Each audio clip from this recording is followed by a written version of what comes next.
All right, good evening, everybody. Thank you for joining me. My name is Ian Blackburn. I'm a wine educator here in Los Angeles, and I run a program called learnaboutwine.com and run a wine store here in Los Angeles that does free delivery in LA, $20 delivery in California, called merchantofwine.com. And every week, including a very busy day today where I got to meet some legends coming through town. I meet with 10 to 15 different suppliers every week to learn about what's happening with their wine business, their wine regions, taste the different wines. I taste hundreds of wines each and every week to be able to stay on top of my game and to buy the right selections for the store. This week, we're focused on Beaujolais, and I am going to go into a slideshow and talk about Beaujolais. I'm very passionate about Beaujolais and passionate about a lot of wines that aren't necessarily the first wines that come to mind for some people. I was talking about this today. I really believe that some people are just trained to really think, Cabernet is the best, so I should be drinking Cabernet all the time. And I am the first one to tell you that I drank Cabernet all the time for probably too long. And really, I enjoy a Cabernet every once in a while now, but find so much more pleasure in tasting so many different things that I think there's almost a little bit of a burnout and a fatigue, especially when some wines are just so big and so powerful. I really don't think it's necessary for a wine to be teeth staining and so tannic that you can't taste anything else. I really love to find things that bring me pleasure, and good wine can do that. And finding wines that have a good price value relationship is really an important part of what I do. And Beaujolais delivers on that as well. So I bring to you tonight a little special look at Beaujolais, wines that I really enjoy. These are in some regards, some of them are thought of as classics in the area of Beaujolais. Some of them are smaller producers that maybe you haven't tasted before. I got a little problem over there. I forgot to fix that. So let's get into my slideshow and take a look at the world of Beaujolais, a couple of champions of Beaujolais. Here we go. And this week, I'm going to also be talking just a minute about our Zalto glasses. These are hand-blown crystal glasses. And each week, we're kind of giving a little bit of profile to Zalto. So let me just play this little video about a hand-blown wine glass, and I'll talk about that in just a second.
So Zalto is the glass I'm using tonight. It is a special opportunity to put a great tool to work.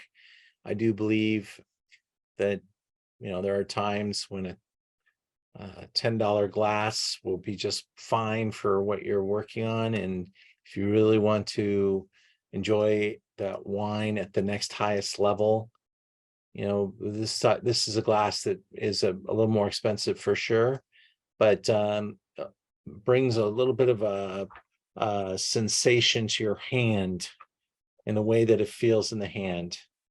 That light, weight, and thin glass. Great wine can be elevated by these tools, but at the same time, great wine can be dumbed down by the wrong glass.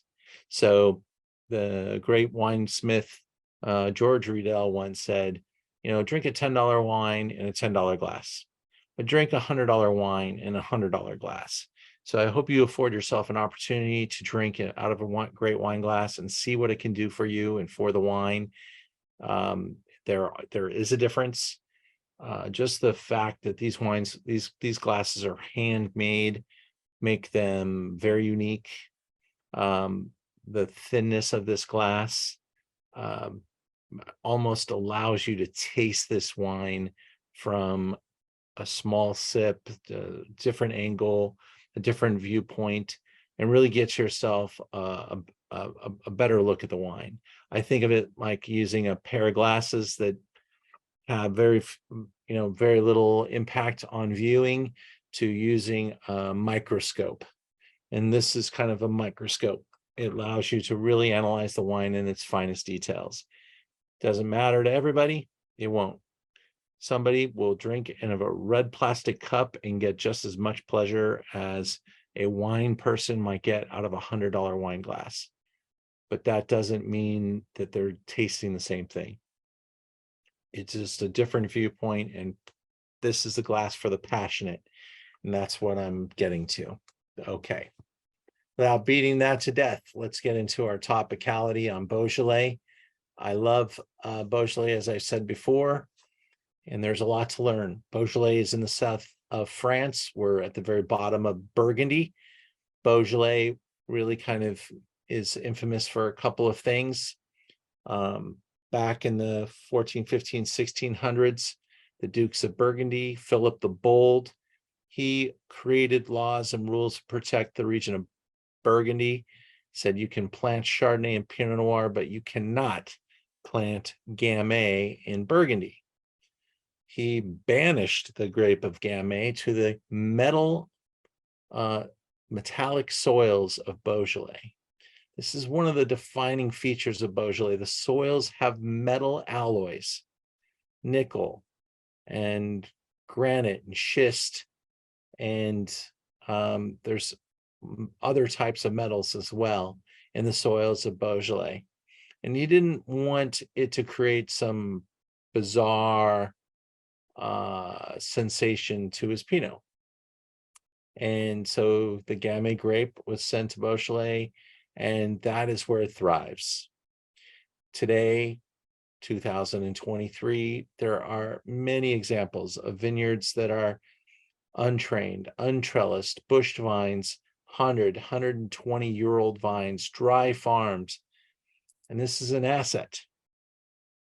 These vines are just magnificent, and they endure tough weather changes and things that are happening with our ever-changing climate. And the wines of Beaujolais are continuing to get better as the winemakers have gotten better. These are wines, wines prior to 1985 were made by somebody's grandpa. Their training was their grandpa. Today, wine is made by people with the equivalent of a PhD in microscience. We understand what's happening in the vineyards. We understand what's happening in fermentations. We understand what's happening in proper winemaking. And it's really elevated wine to a level, but that all wine is pretty damn good now. And the really good stuff is really damn good. And Beaujolais has definitely grown up a lot. Here's a look at some of the grape varieties that we're going to be tasting tonight. One of the passionate arguments I'm going to make about Beaujolais is that, we're watching something really almost scary happen with some of the great wines of the world. Many of these great wines are going, not just $100 a bottle, but $1,000 a bottle, $5,000 a bottle. There's a bottle of Burgundy that will sell for over $30,000 any day. It's all over the place. Domaine Romanée-Conti. There's 20 others that fetch $15,000, $20,000, $25,000 a bottle too. A bottle. And this is grape juice. And I see what's happening. These producers in Burgundy are looking at the market going, what are people doing?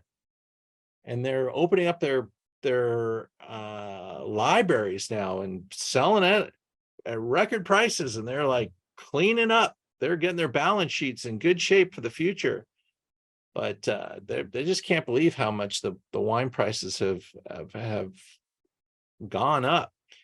Now, Beaujolais, on the other hand, while they have seen some nice increases, cost of living, blah, blah, blah, inflation, Beaujolais stays relatively calm. I don't even know if Beaujolais on a year-over-year basis has really gone up in price much at all in the past 15 years. Sure, there's some that have gone up, but there's quite a bit of Beaujolais made in the world. And I see a lot of it having a hard time going up a penny.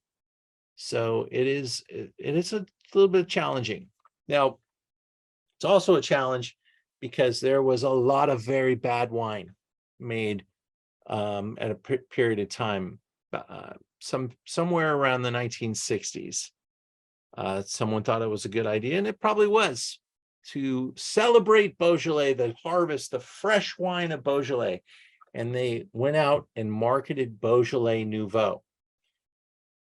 These wines are picked and bottled and distributed and in the store for November 14th, Beaujolais Day, Beaujolais Nouveau's release party.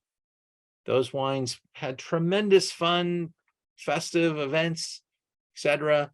But the problem with that wine is that all of a sudden, this is the Beaujolais people came to know. And now you go out and say Beaujolais to somebody, and they're like, oh, that stuff is horrible. That stuff is bad. That stuff only lasts a couple of months. That stuff, comes out in November. It's gone by January. That is not what we are here to talk about at all. But that is what has destroyed this category. And so these producers that we're going to taste tonight are not making Nouveau. They're making nice, long aging wines that have some really great stories behind them. Wine number 1, Marcel Lapierre, one of the original Gang of Four. What does that mean?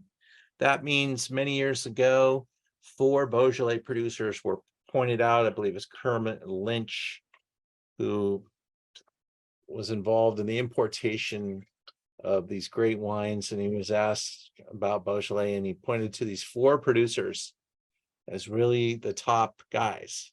And today, some of those are still just as important. In fact, all of the 4 of those producers are still just as important. And we're going to taste 2 of them in this lineup tonight. This first wine is from one of them, Marcel Lapierre. This is his entry-level wine. This is a wine made from Gamay in Beaujolais. And I want you to take a look at that label. Do you see the word Beaujolais anywhere on that label? Because these producers have learned that people do not want to drink Beaujolais. They want to experience the producer. They want to experience their unique features and benefits, but they kind of want to disassociate themselves from the bad reputation of Beaujolais. I'm going to show you each label tonight. I don't think we're going to see the word Beaujolais written on any of those labels. They're all very site specific. And in fact, this is a wine that's almost barely a Beaujolais, because it is made with the title of Vin de France on the on the package, a wine of France, but it is made in Beaujolais. And in fact, comes from some younger vines planted in Morgon. Got to do something with younger vines, and Lapierre is kind of an old vine specialist. So while those vines are getting older, when I say young vines, could be 10, 20, 30, 40, 50 years old. Those aren't old enough yet. So let's do something with them. And this is a guy that really, kind of led the charge. Back in 1973, the brand was kind of looked over by his father. And he noticed that the soils, decomposed granite, was, something that wasn't necessarily being talked about very much. The vines then had 45 years of average age. And this guy makes his wine kind of like Burgundy and celebrates the fact that they come from Morgon, and became pretty associated with elevating the category. And here are the four guys that I was talking about before, celebrated as the Gang of Four: Guy Breton, Jean-Paul Thevenant, Jean Feuillard, and Marcel Lapierre.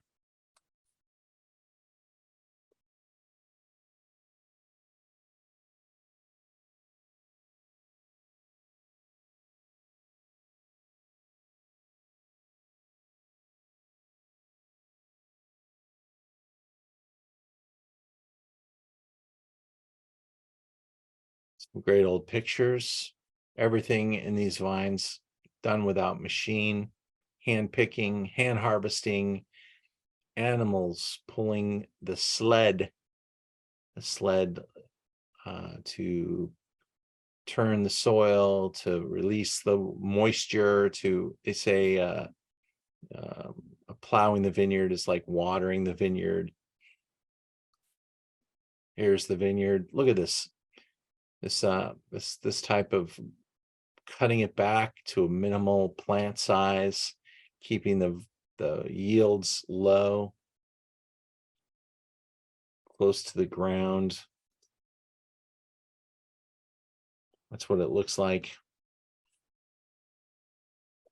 The wine that we're starting off with is the least expensive wine we're going to try tonight. It is from a master, Marcel Lapierre. This is his entry-level wine, and I think it's delicious. This gives us kind of a look at 2022. Beaujolais, when you look at it in the glass, has kind of a Pinot-like state. You can see through it, thin in color. Not going for color concentration, but some Beaujolais producers can achieve some pretty magnificent color concentration at $22. Probably not too much of a marker of anything here, but I don't think Lapierre's most expensive wines are much concerned with color either. There's just some modern producers that are really focused on getting some dark black type of saturation in the color. Here it's just a nice, true, kind of classic note because of its youth, age. You can smell that youthful kind of raspberry yogurt type of a note in the nose.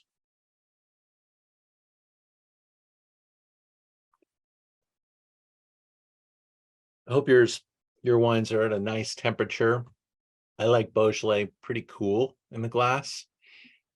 I do chill these down just a little bit. It's kind of serve them almost like a rosé, not necessarily so chilled, but keep them pretty cool and fresh and crispy. That's the way I like my Beaujolais anyway. And here you can really feel that minerality, the taste of the place, that granitic soil really kind of shining through. And it's hard to necessarily even determine the grape variety because the terroir is so impressive here.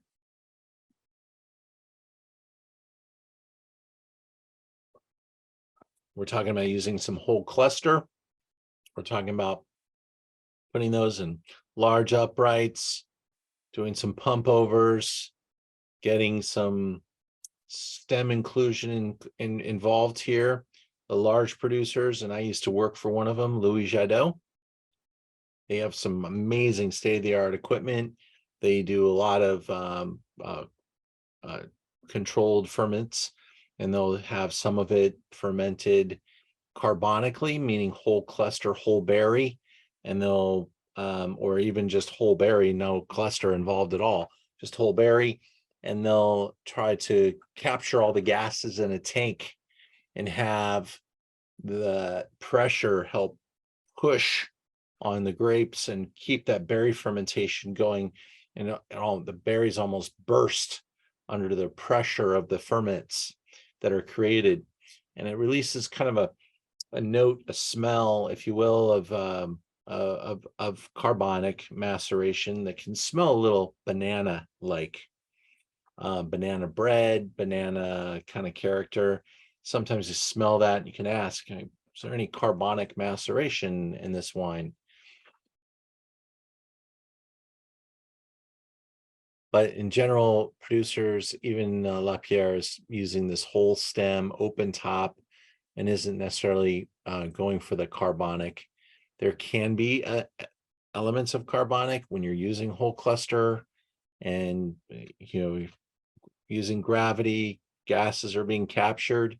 Sure, some of that carbonic elements are there, but when you're really going carbonic and you're using that closed cap and you're capturing all that gas in the headspace, that there's a big difference in the nose of the wine and the smell of that wine. And I'm not saying that you're wrong for doing carbonic, but that is a way to really pronounce the fruitiness. And here the idea is a little bit more about balancing fruit and terroir and making a wine that's very pleasant to drink at the price point. I hope you guys enjoy wine number one. Use our chat box or come on board and tell me what you think of the wine. Yeah, Tom, I totally agree with you. This is the type of wine you'd have at a French bistro somewhere. One of my favorites all time is a place up in Yountville, Bistro Gentil. Really good place. There used to be a couple of places in San Francisco. If you have any favorite French bistros, there's a place in Los Angeles, really classic, on Ventura Boulevard, Bistro Henri. We've lost a couple of bistros.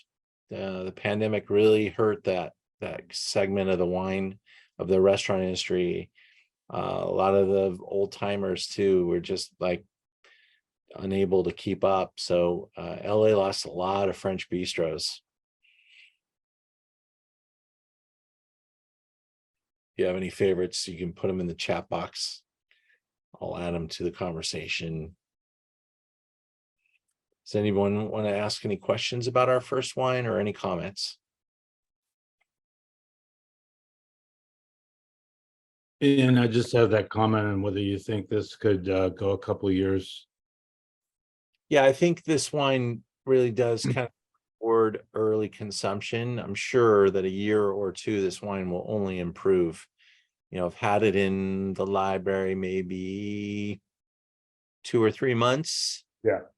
And I think 2 or 3 years is very easy for this wine. No problem.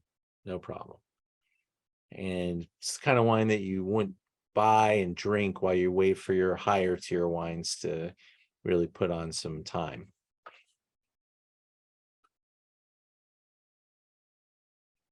We're going to move into wine number 2 and step up considerably in expectations and style.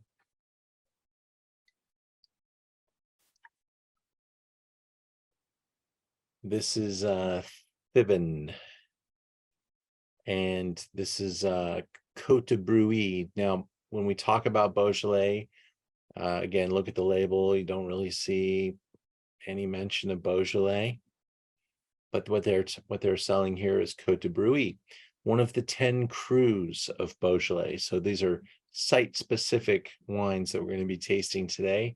And Cote Bruy, this producer is one of the leaders in Cote Bruy. There's also Bruy, and then the Cote of Bruy. So this very specific site. This is a 2020 wine. I did take a pretty good position in 2020 on this wine. There are still some upward pricing pressures related more to the cost of importation. There were some crazy tariff crap that was happening a couple of years ago. Some of that's coming off, and some of the prices, actually, I'm starting to see some prices even slip back down a little bit of that happening. Competitive forces at work.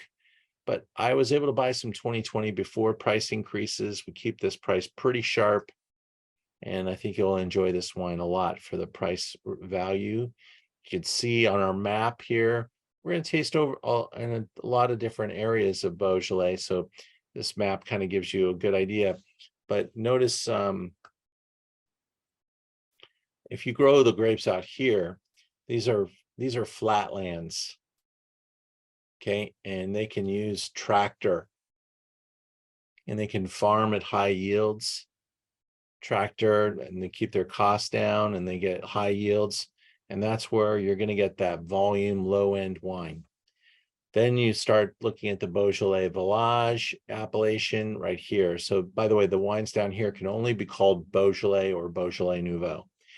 Then you got the Beaujolais Village, which is actually hillsides, some slope involved. Probably the use of tractor becomes impossible, and the yields start changing, because once you start growing grapes on the hillsides, you don't have that depth of fertile soil, so your fertility drops, and you've got a little more pressure that creates slightly lower yields and promotes quality a little bit. There's your Bruy, Cote de Bruy right next door. Upper left is Renier, Morgon, Cherouble, Fleury, Moulin-Avant, Chenas, Saint-Amour, Julianus at the top. And that's a good way to do it, is kind of start from the bottom, work your way up, create a little song to help you remember the names. If you want to answer that trivia question, if you're going to be a guest on Jeopardy or something like that, you might need that. I'm going to turn off my annotate. Continue through our slideshow. We're on wine number 2 from Thiven. This is located in Cote Bruy. Let me get rid of those scars from the annotation. Clear. Go away. Here we go. And 30 miles from Lyon. That's a great reason to go to Lyon as well. One of the food capitals of the world. 30 minutes or 30 miles, depending on how you drive, away. They very much pay attention to the angle of the sun and the slope, because you do need that temperature, that warmth to ripen. You're talking about a cooler place on Earth. Typically, they will have some nice warm summers, but they definitely take advantage of some of the heat that can be generated from the south-facing slopes. That's usually where the snow melts first, etc.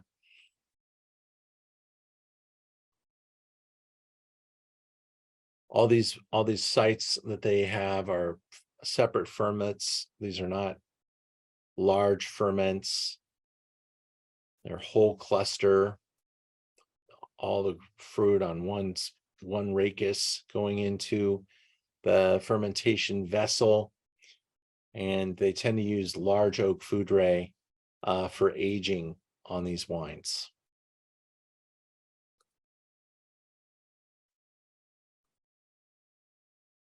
And the producers maintain their estates. They can be fairly humble. The houses look very traditional. The winemaking is very traditional. and Beaujolais kind of has that historical bend to it. This wine received 93 points, and I'd like to read the review to you just to kind of get you in the glass as you're smelling this wine, and we swirl it around. We look at that color, and obviously we're paying a little bit more here, so we're getting a little bit more color. That's a beautiful violet garnet color, true from the center to the rim. 2020 Cote de Bruy is already very expressive, and this review was, on release. So here we are, nice, 3 years into the journey. This wine's going to start really performing right here. I think it's going to be one of your favorites tonight. Medium to full bodied, layered and concentrated. It's rich and fleshy with powdery tannins, very, very fine tannins, lively acidity, and a sapid finish. In style, this is more muscular and more elegant than the 2019. Both represent benchmarks in Beaujolais for their respective vintages. So 20 and 2019 is referenced here. We've had continued great vintages in Beaujolais.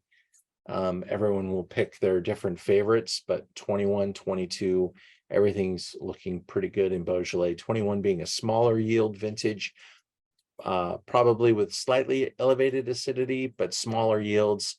And that typically means better quality because it's such a small production. But let's take a taste of this particular 2027 Cote de Bruy.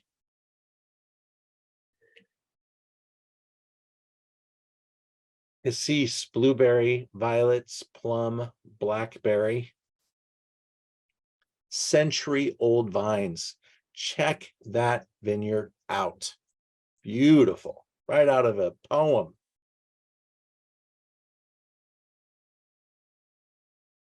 You smell that earth, that stone, that minerality shining through.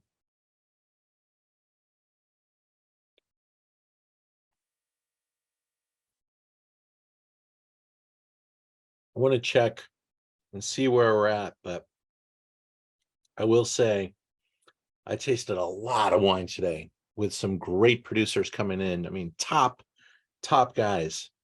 And I noticed right away, man, these wines are particularly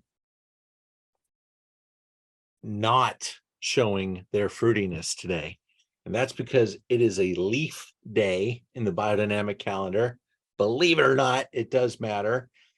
I can tell I was going to bet money that it wasn't a fruit day or a flower day. It's a leaf day. So you're going to smell more of that vegetative, earthy, leafy spice component, less of that vocal, choir. The choir called out sick today. It's leaf day. And so we're smelling a little bit different angle on the wines.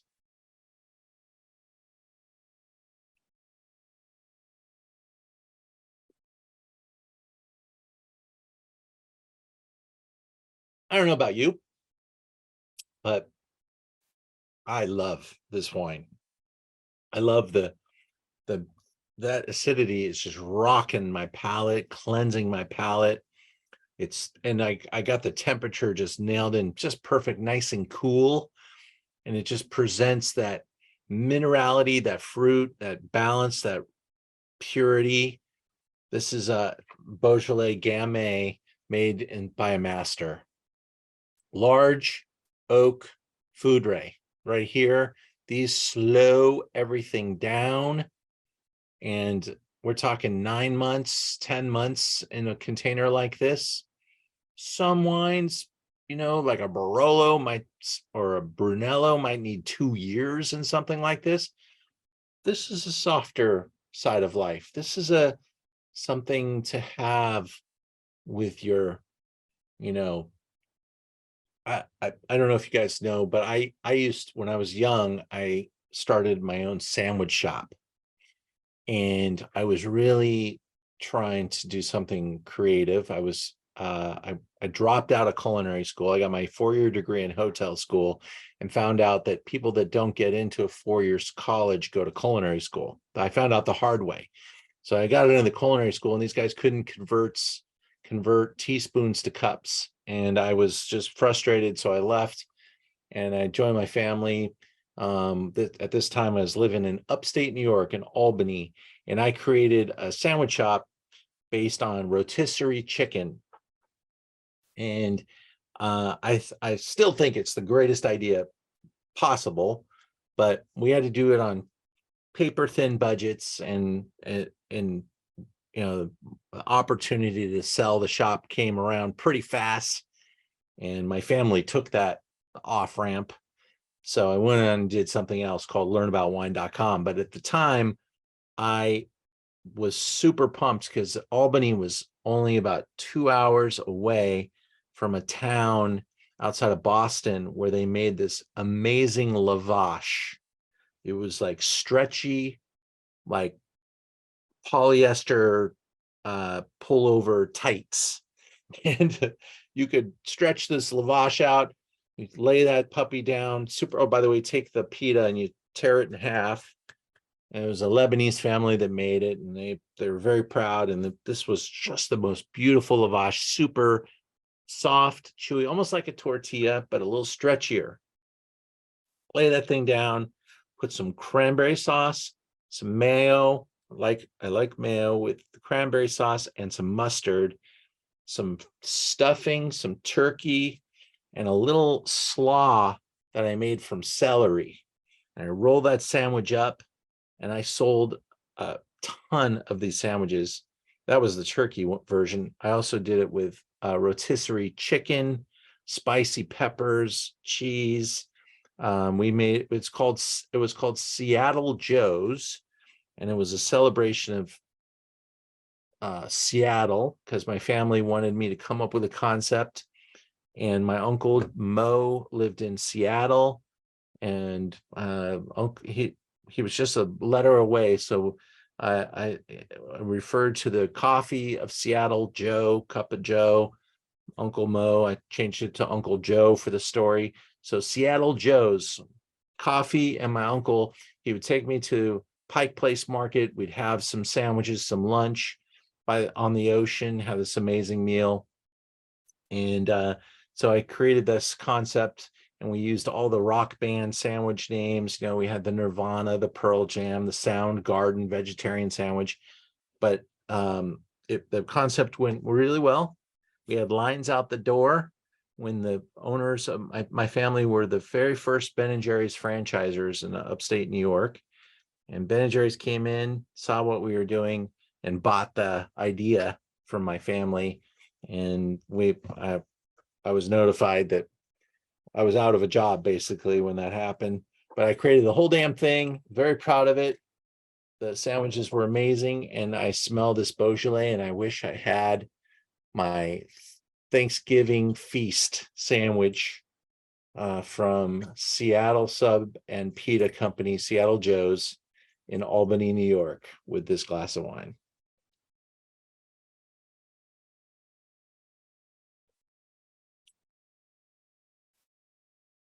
$29.95. So $7 more allowed us to jump from the master Marcel Lapierre's to this beautiful Cote de Bruy. And by the way, this wine is, Thomas, that last wine 2-3 years, this wine 10, no problem. I'm absolutely ecstatic at the calendar I've got of some of the activities I'm hosting in Los Angeles at Learn About Wine right now. 3 months ago, I looked at November, it looked a little boring. I probably have too many awesome things on the calendar right now. And one of them is coming up on November, I think it's the 11th. It is a Saturday. And there's a vineyard in Bel Air. If you're watching this from outside of Los Angeles, fly down and come and have either lunch or dinner with me in this spectacular hillside vineyard in Bel Air, California. Moraga. This was established by the founder of CFO, CEO of Northrop Grumman. His name was Tom Jones. And in 1995, I started learning about wine. I called him and he let me take my first pictures for my website in his vineyard. Well, Mr. Jones passed away a couple of years ago, and he did not have family to take over the vineyard. So different people got involved. It's been purchased. The vineyard's been purchased, and the vineyard's really going to make a big effort to get the word out so people can learn about how beautiful these wines are. And they've invited me to bring my clients in. And in fact, we said, how about if we get some nice food going? So I'm very good friends with Christophe Emmy. He's a Michelin star chef. He's going to come do lunch and dinner in the estate. We got groups of 14, 18 people that are going to be enjoying this very awesome and rare opportunity to walk the vineyard and have lunch or dinner with him. More events coming down the pipe. Let's go into wine number 3.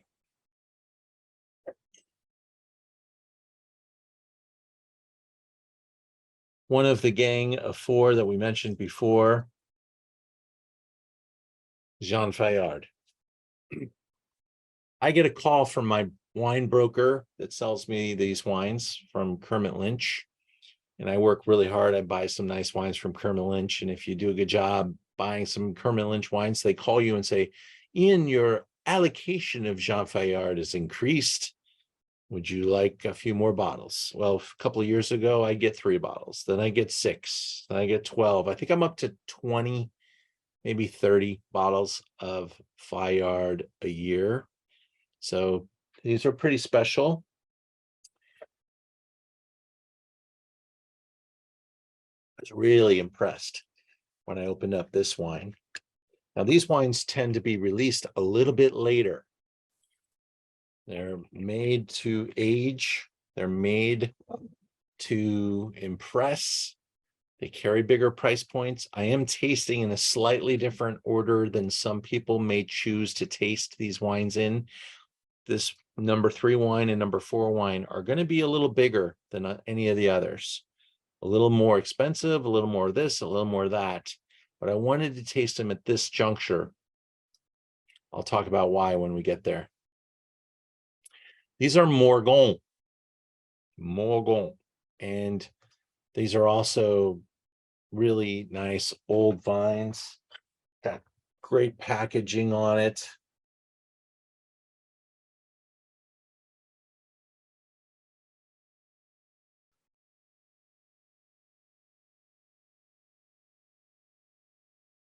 Here's a look at the vineyards. Probably this is like late November.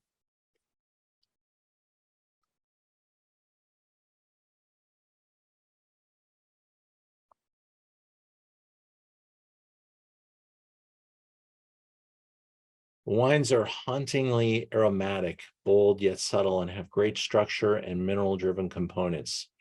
Fayard's wines have incredible aging potential. Buy one and save it for later. Epomie is dark and velvety, but still bright and fresh, thanks to a particularly high elevation growing site. This guy is maniacal about his fruit and the details of the wine, whole cluster fermentations, old vines, hillsides, low yields. Really, this is, when they talked about the gang of 4, some producers kind of separated themselves. I would say this guy is at the top now. And Morgon has really also kind of risen up to challenge Moulin au Vent as the top appellation as well. We're looking at $53.95 on this particular bottle. Again, when you're talking about the best wine in the appellation at $55, that's saying something. 2020, a really good year in Beaujolais, really good.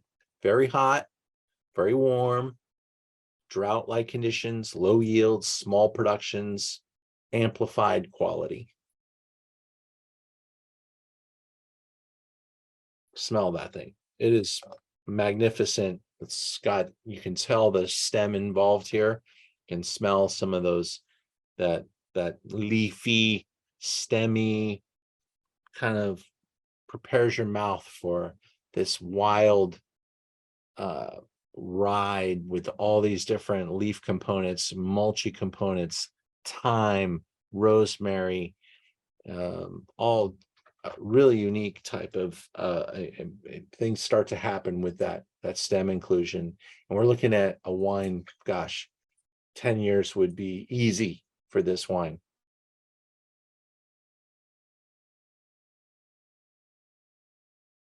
Not necessary either. You can drink Beaujolais now. I'm taking out my 17s, my 18s mostly right now for my personal enjoyment. But this 20 is going to be spectacular. It's pretty tightly wound, lots of energy, some youthful tones there, but really some wonderful expressions. There's some orange peels, some zest, some, I mean, there's just tons of complexity here. Any comments, Gary? How's this treating you? I know you're a Beaujolais fan. No, I like it. It's good. Excellent. Thomas, did you have a favorite so far? You know, it's been a an acceleration here, Ian. But I will say that this is like the Will Rogers event. I haven't met one I don't like yet. Awesome. Thank you. Yeah, This is awesome. Kathy. I like it too. So Gary and I agree. Oh, wow. Should celebrate that, Gary. Yeah, that rarely happens. Seema, I see you on there too. If you want to chirp in on anything, please do. I'm always happy to see your name on the Zoom. Hey, Ian, sorry. Hi. It's been a while, but yeah, this is my first like foray into Beaujolais, so I'm really excited to get to know Awesome. the varietal. Yeah, it's very informative. Thank you. My pleasure. Always great to have you.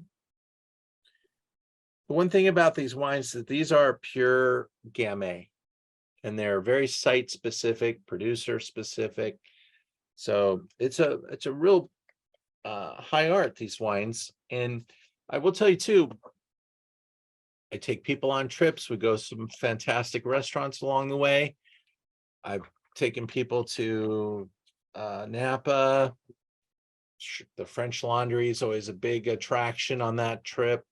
We go to dinner at the French Laundry. They have a table that lets me see 10, 12 people at it. And it's a great table, great experience. But I'm working on a budget. You know, the dinner's going to be a pricey equation, but we've got 7, 8 courses. I'm looking on the list for wines that will over deliver. This wine with a beautiful, you know, rabbit dish or some sort of game. Maybe it's a mushroom pasta. Maybe it's you know, there's the menu is always different. There's a couple of dishes that you can always count on, but this is the type of wine that can really go a long way in a dinner like that for a low tariff. And a wine like this on a French Laundry list, I'll tell you right now, this is $150 wine on the French Laundry wine list, maybe 175. And this is again probably one of the more expensive wines of Beaujolais. So that's doing a lot of good work with their food, and it is an amazing experience. If you've never done it before, you got to do it. If you haven't, if you've done it already, you can check that box and try the other guys. Then what next one I'm excited about, because we get to go back to Marcel Lapierre and try his wine right next to Fouillard. And this is La Pierre's super wine called N. And how do we know it is the N cuvee? Let me show you. Turn around, turn the bottle around. I had to call the importer. I'm like, how do I know this is the N? There's a little N, the very bottom corner. That's it.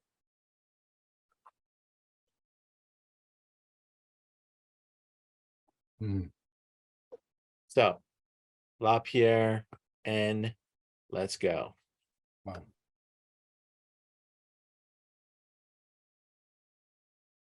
2021 this time. Still, Kermit Lynch calls me up. I got a couple bottles of N21 for you. Send it. Morgon. 110 years of history here. The brand started to really develop its reputation in the 80s.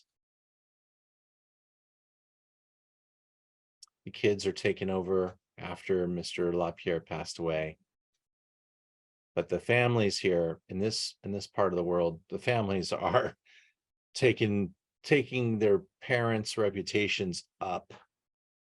Fouillard he's still going.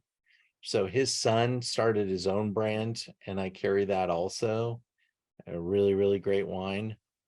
And the kids they're dedicated. They know how good they've got it. They see the potential. They know how undervalued the land is there, and it's coming for them. People are starting to pound on the doors. They want to get involved in this appellation. You know, guys, I say it all the time. I say, picture me retiring here, because you could buy a house on the other side of this hill. You know, I have a one room loft in downtown LA that's got a price value of over $1 million for a teeny little room. For $1 million, I could buy an estate on the other side of this property with a bunch of hectares, probably some ruined castle that would financially destroy me trying to fix, but it is part of the dream, is to get there and to rehabilitate some home somewhere and spend my later years in life walking up and down these hills, probably my baguette and a wheel of cheese in my hand. And this is what it looks like here. Older vines do the work. Incredible winemaking facility, incredible wisdom about this fruit. You can see the whole clusters in there.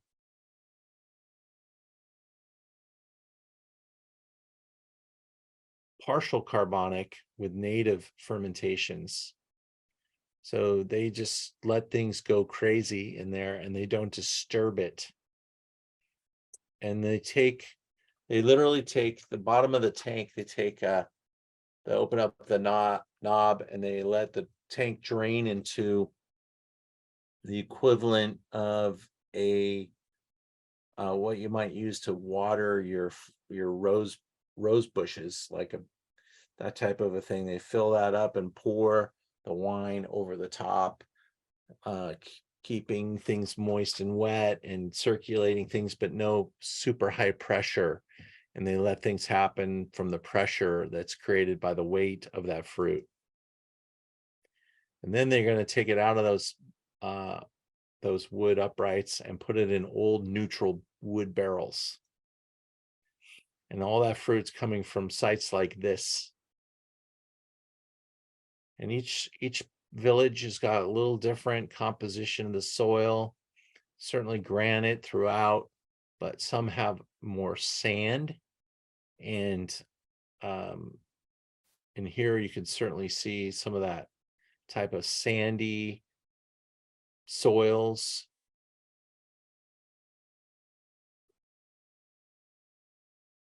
This bottle of wine, $42.95. This is wine number 4.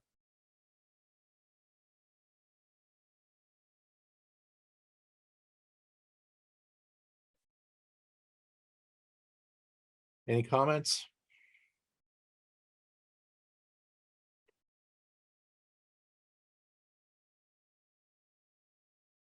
Color not quite as dramatically dark as number 3, but a little fresher in the way it looks. It is a year younger.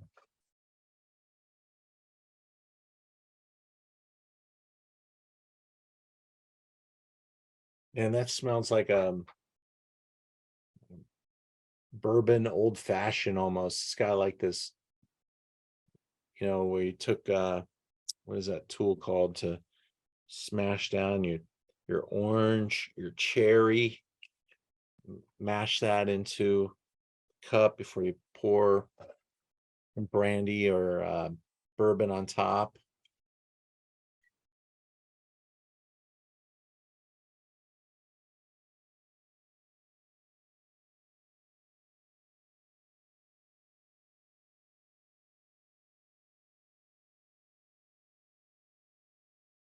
Really fun, beautiful, delicate, prettier, a little more tart, a little more cranberry with this 21.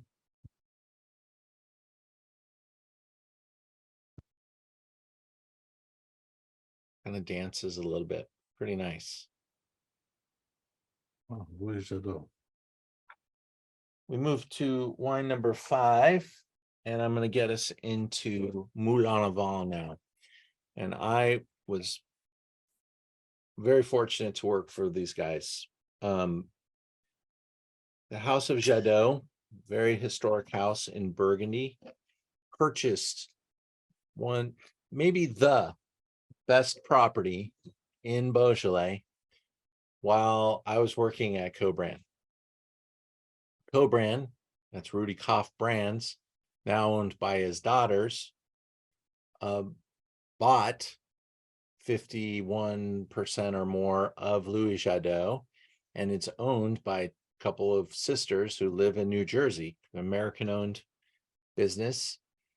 But they basically just provide the financial strength to stay out of the way, improved all the facilities, came into this mature estate, a lot of dilapidated equipment, etc., fixed all that up, didn't punch holes in the walls and increase the capacity tenfold or anything like that, but did some really nice renovations, brought in a top winemaking talent, lives at the property.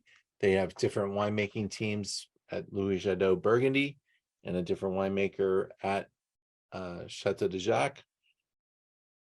He's been there, I think, ever since. And the wines are solid. Now, this is they do make many different versions because they have different plots, different blocks, different age of the vines. And they sell some of those separately at similar price points to what we just saw from La Pierre and from Foillard.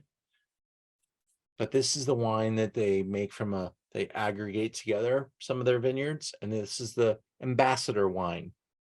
And ambassador wines don't get to be $50 when you're Beaujolais, because you've got some proving to do. Their Beaujolais wines, $9, $12, $13, $14, $15 now. And their Beaujolais Village, $15, $18, $20. And this wine's a single village, Moulin Avant. Up here, the windmill, it means, the windmill up on the hill. And they need people to try this wine and to elevate their Beaujolais game.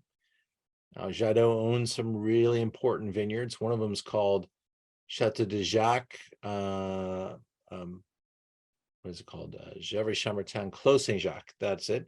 Clos Saint-Jacques. And then they own Chateau de Jacques. So you can get those easily confused. But they own some really impressive vineyards. Jadot's, I think, one, if not the largest selling brand in America now when you add the Beaujolais to the Burgundy product, the Pouilly-Fuissé. But they also make some just amazingly delicious high-end wines that are appreciated by everybody that works in business of selling Burgundy.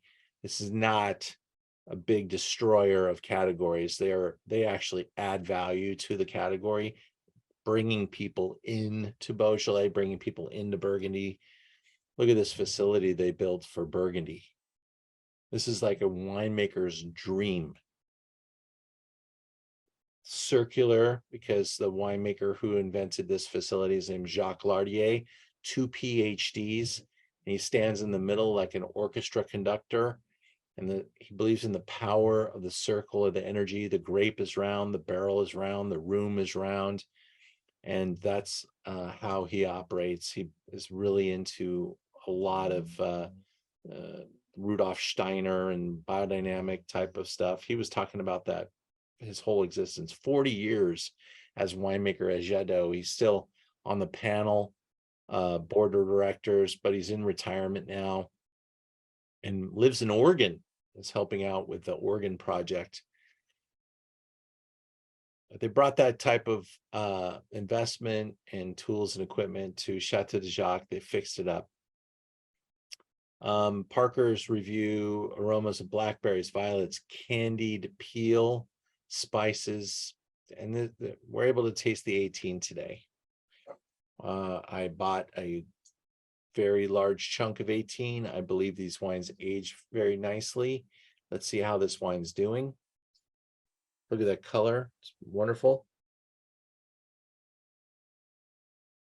You get more of that cigar box kind of evolution in the nose. So this shows some time.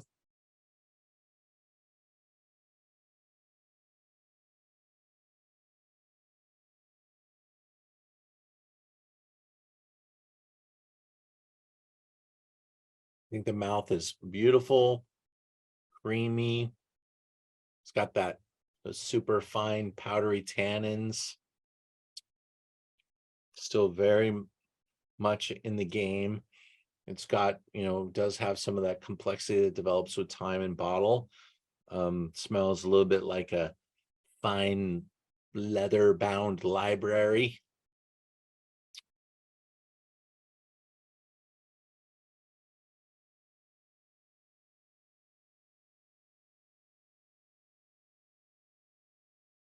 "10 months of aging in wood."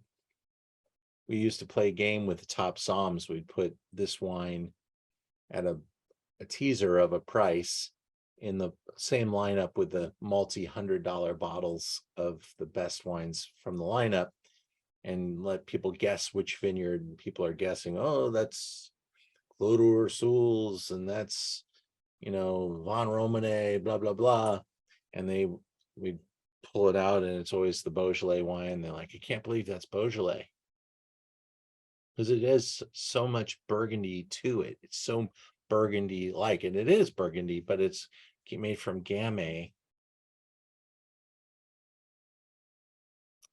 and it's $25. Wow.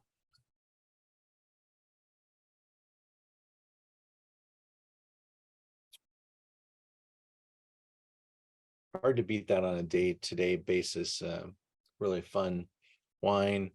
I might have a little bit of 17 too, but mostly it's 18 that I took a pretty big position on. I'm sure that the 21 is available somewhere as well, and I'll probably buy some 21 as well, just to keep my supply in good check. These are the type of wines I like to have 5 and 10 years out. I wouldn't mind showing the 2018 another 5 years from now and seeing where it's at. We'll check it along the way to make sure it's keeping pace. But I have Beaujolais in my library that I drink with my friends from 09, from 11, from 14, and it's always the wine of the dinner. And I paid like $20 a bottle for these great wines back then. These wines just haven't changed price. That's what I was talking about. So I take these out for dinner, and I do the same blind wine game, and people are always thinking it's some $100-$200 Burgundy, and it's Beaujolais. We're moving into wine number 6. And we're staying in Moulin à Vent, but Along the road, I found this teeny little producer, Domaine Smith Chappelle. Chassenol, Mulanavon. No, it's Mulanavon. My artist saw Chassenol and thought it was Chenas, but it's Mulanavon.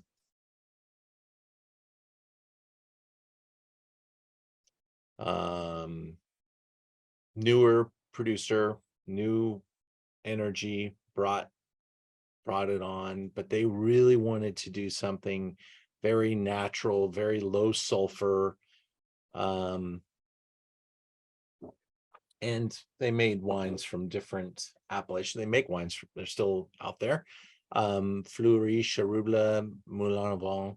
They also make some Aligoté.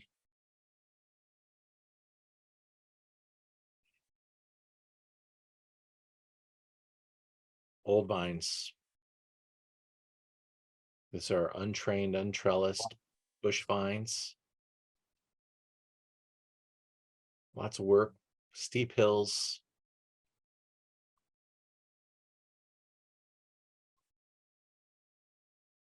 Love the color here. It's a 2019, which of 19 is a smaller vintage. It had some issues that created some problems for production size, but kind of fall back into the hands of quality. So early in the harvest, they lost a lot of the flower, and then again during the summer they had some hail. So all of a sudden the yields are super low. So all of a sudden you get this pretty elevated wine from 19, but not a lot of it. I dig this wine. I think this wine remains fairly undiscovered. It's a teeny producer. Don't see it around very much.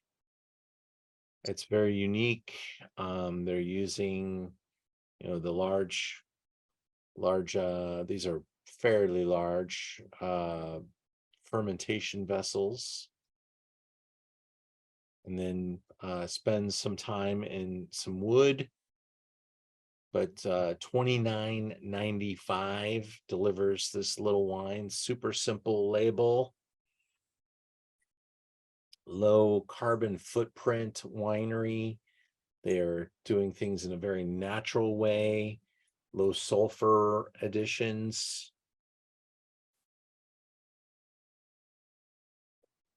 Lots of stem inclusion. Can smell that. I just love that nose. That nose is so savory and cool.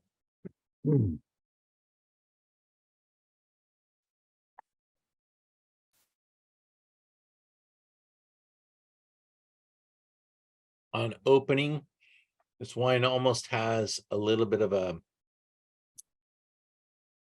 feel in your mouth, like it has almost a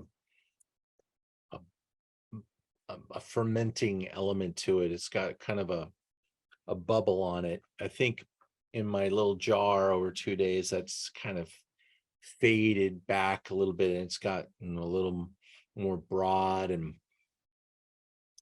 it has some pretty dark, earthy, stony notions that are shining through a little bit more, like a nice decanter might promote.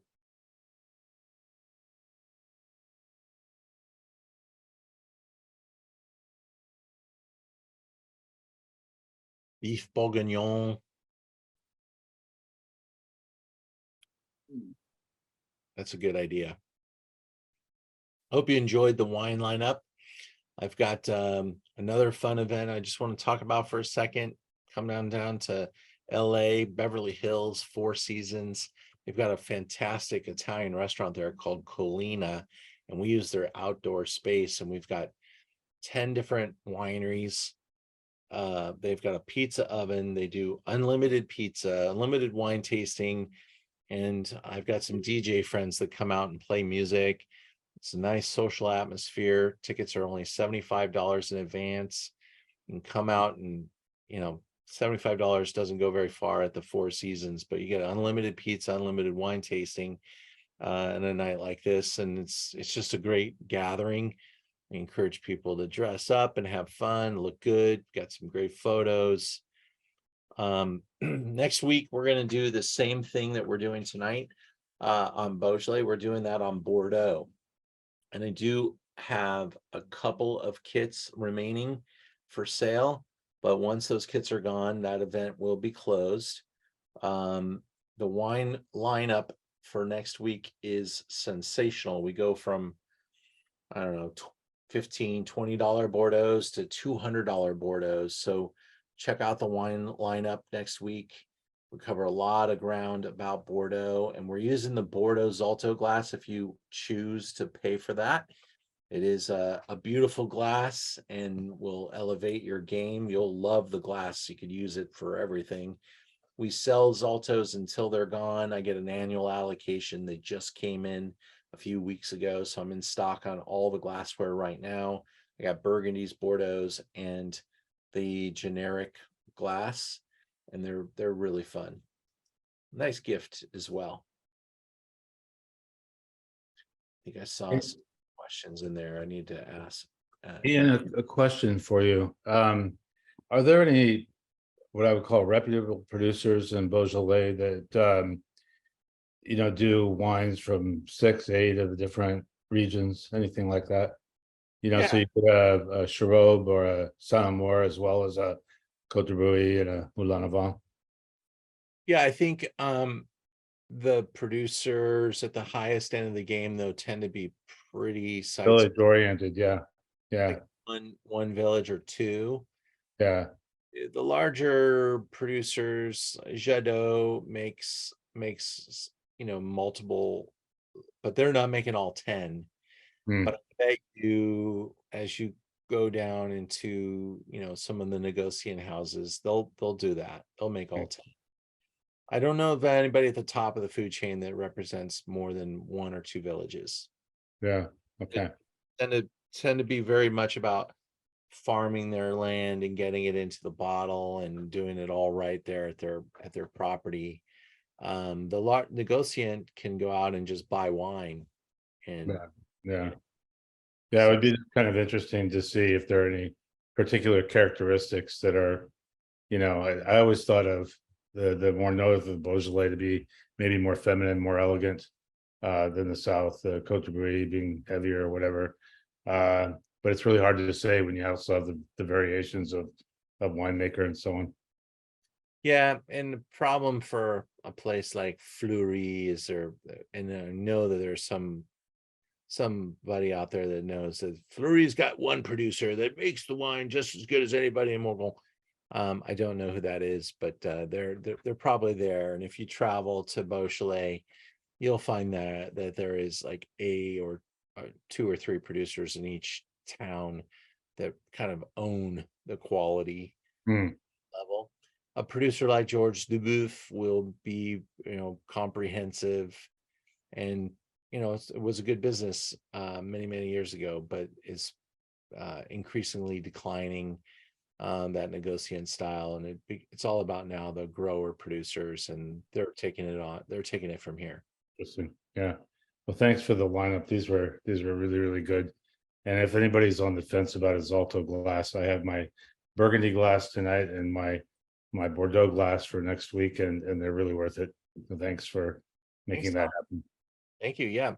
There's a Bordeaux glass that's perfect for Cab, and the Burgundy glass is great for Chard and Pinot and Champagne. And I actually really like the flexibility that they give you with the other glass that they have. It's kind of more of a multi-purpose glass that we have, and I'm using it for almost everything week to week on my Zooms here, and enjoying it. I think it works really well. Again, you're using a fine wine, have it in a nice glass and elevate that experience. I don't think you need to have necessarily a glass for every single grape variety.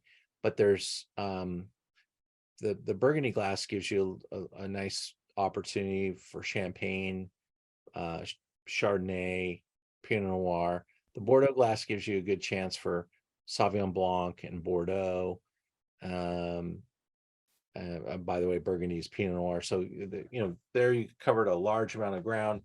I typically go Syrah or Nebbiolo in a glass that's a little bit more like a Burgundy glass. Mhm. And then, Merlot, Cab Franc, any of those Bordeaux varieties, Sauvignon Blanc in that Bordeaux glass. But the Burgundy glass gets used a lot. This AP multi-purpose glass is what I've been using here in the Zooms, and covers a lot of ground. I really like the sexy factor that comes with that Burgundy glass. It's pretty dramatic for those wines, and really looks amazing on the table. And in the hand, the thing is just like, it feels like you're holding a piece of art. So that's enough about the Zaltos. I can appreciate they are maybe a price point too far for some of us right now with what's happening. But I think the economy has some promise. We see some green shoots in our business as we exit the summer finally. This place is been overwhelmed, our little store, with boxes stacked to the sky because of the heat. But now I see 70 degrees in the future here. I'm so excited to be able to buy wine and to ship it the next day. Can't wait to get back to that. So if you want to take advantage of awesome opportunity to do that, here in California, we can ship most of the year, but it has been a little challenging with the 100-degree temperatures that many places have been seeing for the last couple of months. But here comes 75, and I can't wait. It's my favorite time of the year between now and next April. And it's kind of red wine season, and we've got some really fun things coming into the store. So keep a lookout for the Zooms. I'm very passionate, very bullish about the future of our Zoom product, and we are working hard on some awesome content on the Zoom. Every Wednesday night, 7:00, Zoom into Wine. We intend to be here and be stronger and stronger. So thanks for your support, everybody. Use your discount code. If you signed up for tonight, you've got 10% off until tomorrow night on anything in the store, not just the wines that we tasted tonight. So grab that and use it. That code works on any wine that doesn't have a little asterisk on it. Those are allocated wines that I only have so many bottles, or priced at the absolute low end of the scale. That's why that we differentiate that. But we do $20 flat rate shipping outside of LA and California now. And LA has still got free delivery options if you buy over $100 worth of wine. Until I see you again, have a great week, everybody. And I can't wait for April 1st for Dodgers to start up again. See you later. Bye, guys. That was a Thank you. you. bye.